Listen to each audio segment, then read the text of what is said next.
everyone, my name is Xander, and today we're going to see if I can get a personal best on my 3x3 Rubik's Cube.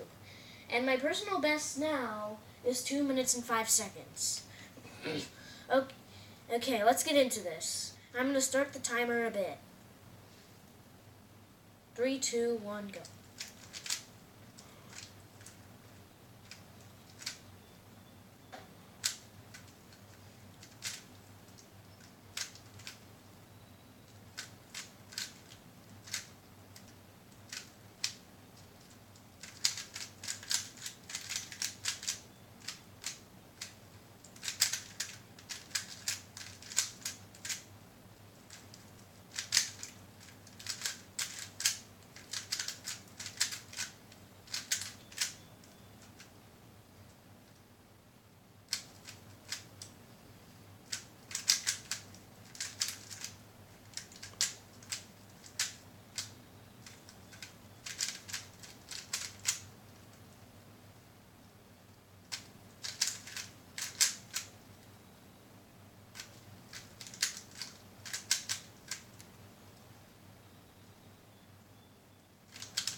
I got a personal best.